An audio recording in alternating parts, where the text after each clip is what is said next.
Brad Blazar, entrepreneur, speaker, and to date, he's raised over $2 billion. He dabbles into real estate and he teaches other people how to raise capital. So, Brad, can we get started with your origin story? More about how, career-wise, how you started the company at 23 years old as a founder and CEO of an oil company to now raising over $2 billion of capital and teaching other people how to raise capital and dabbling into real estate. Yeah, it's rather interesting. I kind of just fell into it haphazardly. When I was growing up, probably like a lot of people, I was kind of molded by my parents, right? They have expectations, of course, for all of the children in the family, go to college, get a career, work hard. And so when I was growing up, I wanted to be an architect. And so I was going to school studying architecture. And in my senior year, I was looking for a part-time job. And so I just started going through the newspaper and looking at opportunities. And one opportunity stood out to me, which was going to work for a very small oil company and basically getting on the phone, building relationships with individuals as potential investors. And so I'm like, oh, I can probably do that. So I went in for the interview, and the founder and the CEO of the company took a liking to me. I was a little cocky kid that didn't know any better. And he said, hey, if you can come in between your classes or, maybe at the end of the day after your schooling, we'll teach you how to do this. And so I said, great. And so, started working for somebody else, really learning the skill that I become really great at, which is, building trust, building relationships with affluent people. And so I did that for a year. And then I went to work for another bigger oil company doing essentially the same thing. And unfortunately, as I was working for the second company, I found out that they were committing fraud. They were just a bunch of bad guys. And so I immediately resigned. And I contacted a lawyer and I said, I got a problem here. I got these guys that I was working with and raised a lot of money, but found out they're committing fraud. And so we filed a class action lawsuit so that the investors could basically hopefully get their money back. And the investors had never met me for the most part. Most of these people were just talking to me over the telephone. And so they really didn't know that I was a 23-year-old kid. And they said, well, what are you going to do now? And I said, I don't know. And they said, why don't you do the same thing, but just do it with some integrity? And so I'm like, oh, wow, okay. And so, I dropped out of school unbeknownst to my parents. I just quit showing up and put a little shingle on the door of an office that said, hey, Third Coast Petroleum, printed up some letterhead and some business cards and, got a petroleum engineer and geologist to bring me deals. And we built a pretty nice little oil company, 23 years old, no college formal education other than, 4 years of architectural school. And now that I look back, I about drilling an oil well. Certainly I didn't know the first thing about building $1 million company. But what I did know is I could find the people that had the skills I lacked and put together a team. And so one lesson I learned very early in life is building a business is teamwork. You don't do it by yourself.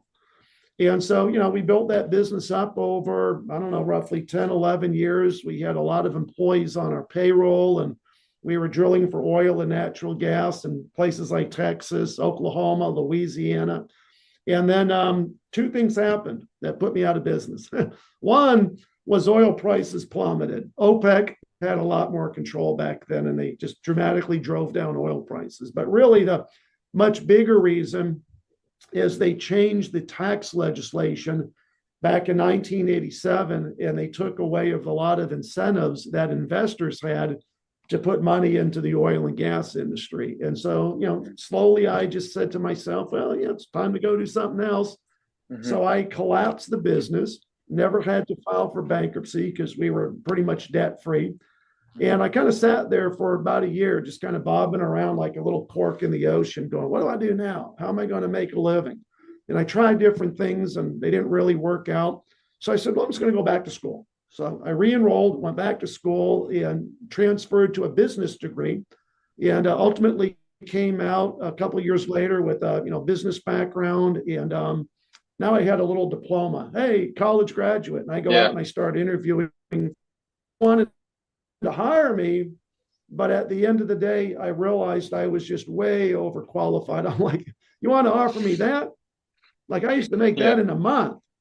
Yeah. You're talking a salary for a year. And so finally, one day, what I realized was what I was really good at. What I was really good at was raising money. And I said, I bet you that's something that's a real sellable skill. And so I entered basically the world of financial services, working for some of the world's largest financial services firms, some very, very large real estate corporations, where I was basically the head of capital markets. We're going to hire Mhm. you to put together a team and raise us lots and lots of money, which is basically what I've done over 30 years. Mhm. And then when I retired, I started doing some consulting, and I found that a lot of business owners or even individuals have a dream to be doing more in life. Maybe you want to open a restaurant. Maybe you want Mhm. to get into real estate like me.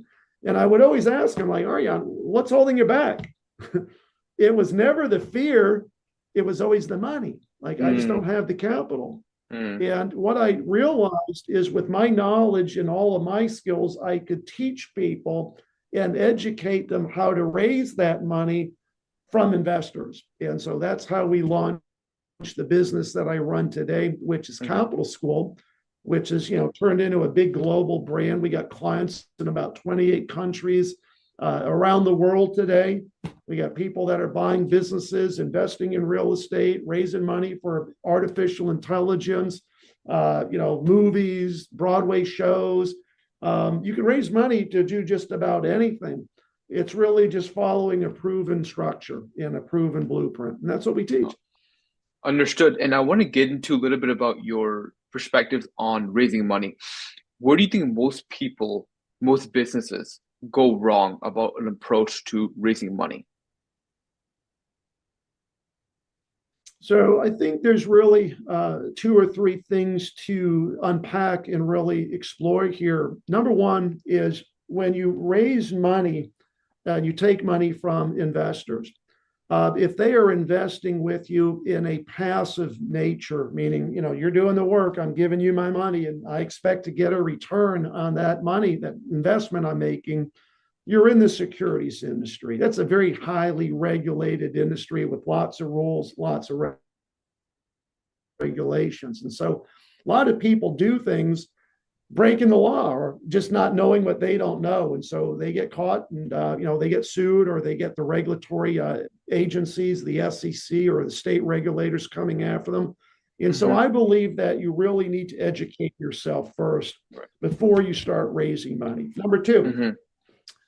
it's hard to raise money. I'm just going to tell you, it's not easy, right? You got to build trust. You got to build a Hmm. relationship. You got to kind of know what you're doing. It does take work. But that's really not as hard as the work that starts after you raise the money. The real work starts after you raise it, because now you got to be a fiduciary. Now Hmm. you got to do the things that you told that investor you were going to do and live up to those expectations. And Hmm. then here's the third one.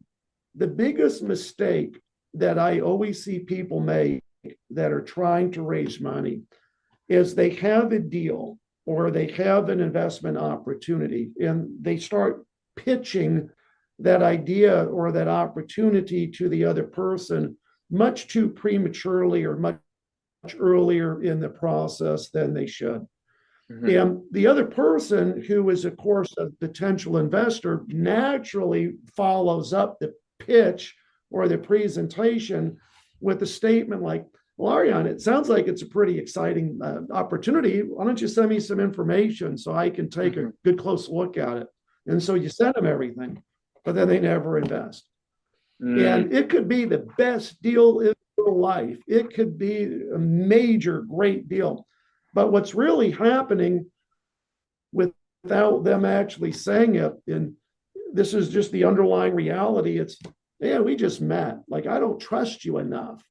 how can you Right. expect me to invest with you before I really even trust you? And so the best advice that I've ever given to people is slow down and understand that raising money is a process. It's not an event. You don't Hmm. just send your pitch deck out to somebody in the hopes they're going to invest with you. You got to build trust, and obviously, building trust takes some time. So, have a couple of calls or meetings with the person. Tell them that you don't have an investment right now that you can openly discuss with them. Just get to know them and give them the chance to know you. And then Mm. maybe in the third or fourth call or third or fourth meeting, that's when you can pitch them because now you've built a foundation of trust.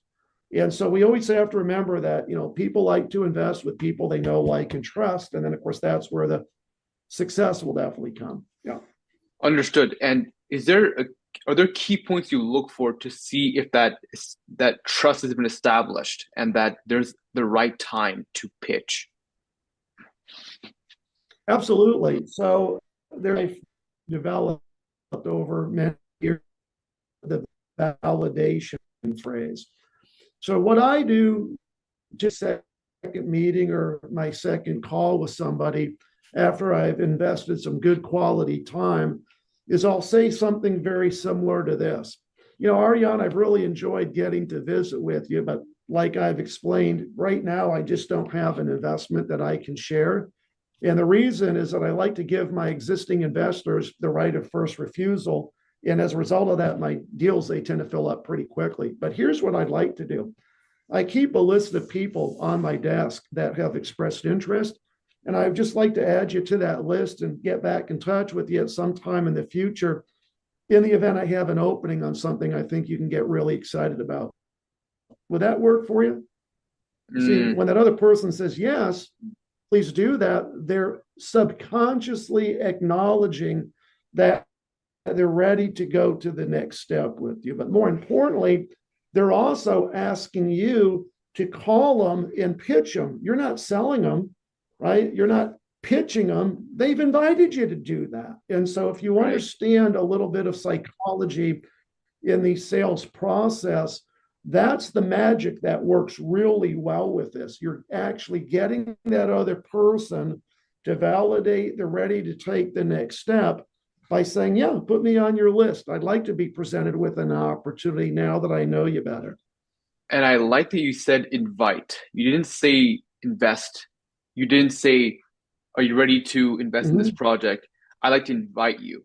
That's something I noticed was a little bit different. Absolutely. So is that deliberate?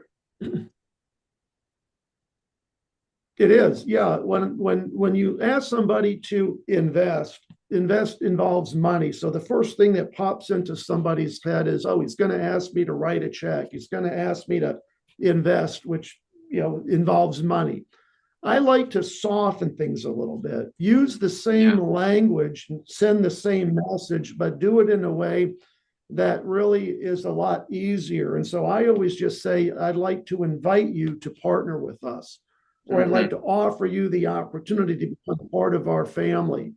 And Mm. they understand it's the same thing, but I don't have to use the word invest. The same thing also is when I ask people for referrals, right? So if I have an investor that's been successful with me, at some point, I want to tap into his network. And if I just go to that person and I say, Arjan, do you know anybody that might want to invest with us? You're like, no, I can't think of anybody right now.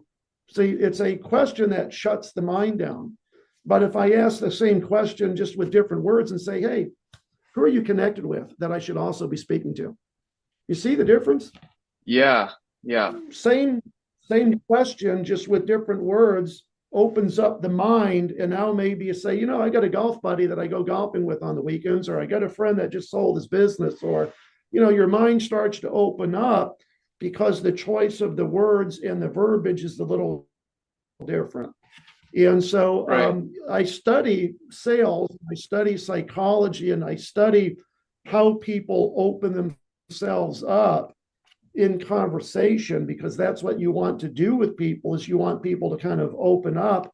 Because one thing I've learned is that as you talk to people and you ask really good questions, you will find out what they want their money to do. Okay. As an example, let's say that I was talking with you as a potential investor Mhm. and you told me, I really need my money to grow because I've got two kids I need to put through school in the next 4 to 6 years. Okay, great. I'm going to make a little note of that over here in my CRM system. And Mhm. now, on the next call or in the next meetup, as I'm pitching the opportunity, I'm going to say this investment we're discussing as the money grows is going to help you put those two kids to school in the next couple of years. Mm, You're going to shake your head. Yeah, I see yeah. that. See, now I'm solving your problem. And that's how we raise a lot more money because money will always exchange hands when problems are solved. The bigger Hmm. the problem, the more money people are willing to invest to solve it. And so I always try to find out what will motivate or what will inspire that other person. I call that the temptation, because if you can uncover that, maybe the temptation is they're, getting older and they're approaching retirement. And so they need income.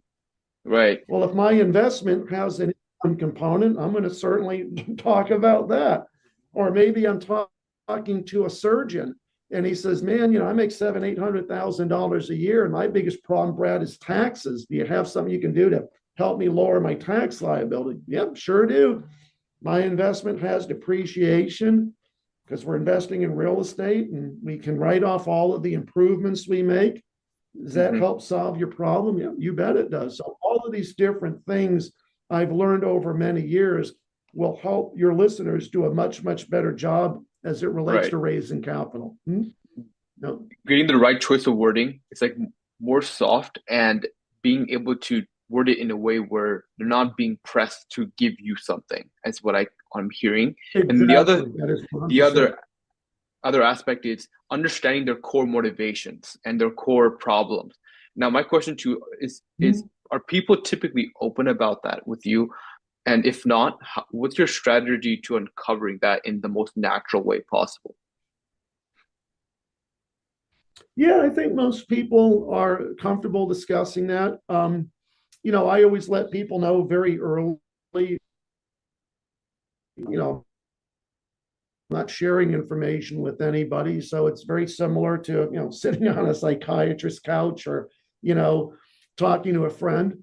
But I think that you really have to get to know people and ask these questions because one responsibility I think we do have as we do raise money is we got to make sure that whatever investment it is, it's suitable for that other person, right? Every investment has risk, unless you're, Hmm. buying a U.S. Treasury bond backed by the U.S. government. But most all investments have a degree of risk, some more than others. So if I'm in an investment that might entail a startup company or something that might be perceived as a little bit riskier, the last thing I want to do is be selling that to a 72-year-old person that's in retirement that if God forbid he loses the money can't earn it back because he's quit working, he's retired.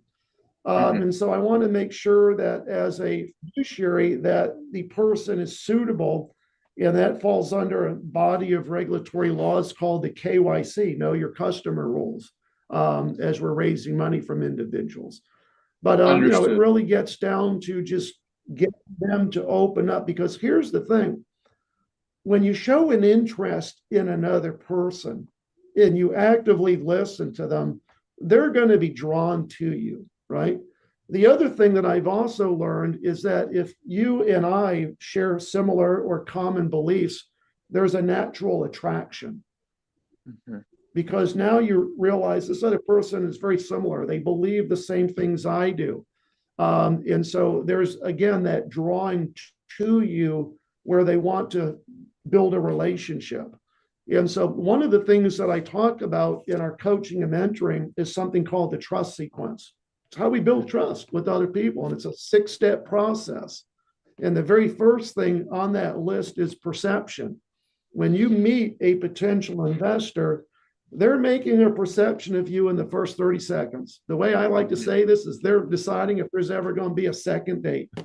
you know, Yeah. but when you get through that and you come across with credibility and as an expert, You then get to the next phase over 2 or 3 meetups, which is the temptation, just like we talked about. You got to find out what's going to tempt them to invest with you. And then as you start talking and meeting, you build a connection. And then you use that validation phrase to validate they trust you. And then, of course, you pitch. And then, of course, they become an investor. And then you just rinse and repeat the process. So this proven blueprint, this kind of process is what we help educate people on so that if they do have a need to raise money for their business, they can go out in the world and do it the proper way and have success. Absolutely. And wow, that's a lot of value just uncovered right there. I definitely do believe that anyone's listening, paying attention to the wording choice, the trust aspect is very, very important. Now, I'd like to shift into the mindset and personal growth aspect of this conversation. What's your perspective on failure? Because I know you had to shut down that business. I'm not sure if that's considered a failure, but along the way, there were for sure some downfalls. How did you deal with that, and what's your perspective on failure? So failure is good. If you look at some of the most famous stories out there and people that have failed, look at Colonel Sanders, Kentucky Fried Chicken, right? The guy's failed over 1,000 times trying to get people to invest into his Kentucky Fried Chicken. Finally, he got one lucky person. And now, of course, we all know the end of the story. Failing is just, I believe, finding one way it did not work, right? Mm-hmm. And so, you just get up, you dust yourself off, and you try again. And so I think that one thing we have to understand is embrace the failure. Mm-hmm. You look at most successful business people, they'll tell you, I failed multiple times before I hit the home run. And a lot of people, unfortunately, give up or they get frustrated when things don't go the right way. What I've learned is, you gotta just fall forward and fall into the fear. Basically just admonish the limiting beliefs that you can or cannot do something. You'll never know until you try. Mm-hmm. And one of the people that I've really got to know, I've read his book and I've shared the stage with them, is Tim Grover, who is the person that coached some of the greatest athletes like Michael Jordan and like Alex Rodriguez for the Yankees, and of course Tiger Woods. And he said, look, man, becoming hugely successful is hard. So if you think the price of success is huge, you wait till you get that bill for regret. Because you're going to get to a point as you get older where you look back on your life and you're like, man, the life I've led was not at all anything close to what I would have wanted it to be.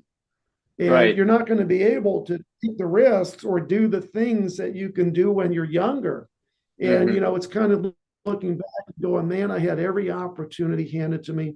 I would have, should have, could have, and I just settled for this mediocre life. And, I could have done this and perhaps been a multi-millionaire. And so I tell people, man, you got to take risks. Like you Right. got to bet on yourself. And, if you fail, you fail. I mean, come on now, everybody fails, but you got to bounce back up and just keep trying. Right. And I listened to Tim Grover a little bit, and I dove deep into Michael Michael Jordan's mindset a little bit. And you know what? I noticed that they're very intense people. They have intense mindsets, but intensity drives action. I operate from the standpoint Absolutely. in which there's a chance that I could pass away tomorrow. I don't control my heartbeat, but I control my actions. Right. So would you be proud of the person you are if you were to pass away tomorrow? That's how I operate. And I think that drives action, consistent positive action in my day-to-day life. So I think the way you structure your mindset is going to be pretty much influential to your action taking, and action taking drives the change. So what would you say is for you, was there a key mindset shift that you underwent that you would credit to your success? There's a lot. That's a Yeah, yeah. whole nother interview, perhaps. But yeah, there's a couple. Number one is block out what I call the white noise. Okay. You Mm-hmm. have to understand that your mind will always try to talk you out of doing anything as being risky. It's a part of our brain. Scientists have defined as what they call the reptilian mind. It's back at the bottom of your brainstem, but it's designed to keep you alive. And so this part of your brain is always going to move you away from anything that is basically fearful. Okay. Hmm. You're going to run, you're going to retreat. So when you think about doing something as simple as starting a business, well, and then you start thinking, well, that's risky. What happens if it doesn't work or job to, because it's risky. It's the part of the brain, it's the limiting belief, right? It's the fear. Hmm. And so what you have to understand, and I heard this acronym a couple of years ago, and I absolutely love it. Fear, the four letters FEAR, represent false evidence that appears real. And so just don't listen to the noise. Just tune it out. Don't even listen to it. Just fall into the fear, right? Because you already said if you fail, just bounce back up and try it again. So I block out all of the noise in my mind and I just take action. Hmm. Because if you show up and you take action and you just start moving forward, you're ahead of 97% of the rest of the world that ain't going to do that. Hmm. And if you just keep going, you'll hopefully get the results that you're looking for. I tell people part of just being hugely successful is just show up. If you show Absolutely. up and you take an So action, you're going to be doing more than the other 97% of the world that ain't taking an action. And that's how you become a very, very successful business owner and entrepreneur. The agreed. other thing I think also is you got to be a strategic big thinker. And here's the thing, so many people that want to do something Google or they ask themselves, how do I do this? How can I get this done? And that's the wrong question to be asking yourself. The better question is, who has already done it that can show me how they did it? Mm, See, somebody yes. out there more than likely has done what you're wanting to do. You want to become a multimillionaire in real estate? There are plenty of people out there that are coaches that have already done that. They'll show you the blueprint. They'll show you exactly what it is they did, right? You want to learn how to raise money and be successful as a capital raiser, talking to the greatest of all time. So Yeah. don't ask how, ask the question who has the blueprint or who can teach me how to do this, and then just work with them as a coach or mentor. Yes, absolutely. Proven strategies as well. So I know we're running out of Yep. time, but let's conclude with two things. One, where can people find more about you, Brad, and your services? Just Google my name. Yeah, man, I'll tell you, if you just Google Brad Blazar, and just remember that my name has no E's, right? It's all A's, Brad Blazar, Blazar. Man, I pop up on the internet like lightning storm. I mean, you'll just see everything about me, my posts, my podcasts, my books. Of course, the website, just www.bradblazar.com. Got a great podcast episode. You can buy all three of my books on Amazon or, of course, through the website. So I'm a pretty easy person to find. And if you want to connect, just find me on Instagram. And I'm the guy with the little blue check to make sure you're talking to the right guy. And just shoot me a DM. And, me or one of my team members will get back to you. We'd love to start a relationship. We love engaging with our followers. And so that's the easiest way to find me is just through my website or through social media. Great. And do you have fitness goals for 2025? I do. Yeah. I'm a pretty healthy guy. I Hmm. was a triathlete for many years and, was running half marathons and getting on a bike and doing century rides, which are 100 miles. And so people looked at me like I was an absolute insane idiot. But here's the reality. And this is a very important message to everybody. Last week, I dealt with the very, very stressful and very hectic week of basically dealing with my 90-year-old mom, who, for the most parts, led a pretty sedentary life. And, we had to tell her, you become your own worst enemy, because you weren't working out, you weren't walking. And as a result of that, now you're weak. You have shortness of breath. And so on Thursday of last week, she had to have a pacemaker put in. She's doing much better as a result, obviously. But I looked at that and I looked at other people throughout history that I follow, like Arnold Schwarzenegger, right? Dude's in his late 70s, is working out, and guy's healthy as an ox. I looked at somebody that you may not know, but some of your older followers might, this guy named Jack LaLanne that was on TV. And, guy lived well into his 80s and he was just fit and buffed, work out, lift weights. And so our fitness is very, very important to us. And you have to go beyond of, hey, it's, what you eat. Yeah, of course, diet's very important. You have to quit being sedentary and live an active lifestyle and realize it's both the anaerobic, right? Jogging, walking, whatever, but it's also doing the weight training. Because Right. you got to keep your muscle mass up, you got to keep your bone structure. Otherwise, you're going to become your own worst enemy as you age. And so, don't really have quote any fitness goals. Maybe it would be to run another marathon this year, do something really cool like that. I've got some friends that are just absolutely phenomenal.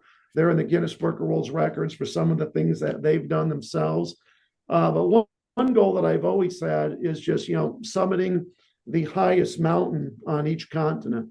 And so, it might just be to, go out here and, summit Mount Rainier, or, go to Nepal. I've got friends that have actually summited Everest, and maybe just do some mountain climbing, because I just love being up high. It just really gives you that true feeling of accomplishment when you're looking down on the world and you got just a huge panoramic view out in front of you. So, not really quote any fitness goals. It's not like I need to lose, 20 or 30 Right. pounds, but it's just staying healthy. Yeah. Absolutely. And do you have any struggles in staying healthy that, maybe I can provide some value for?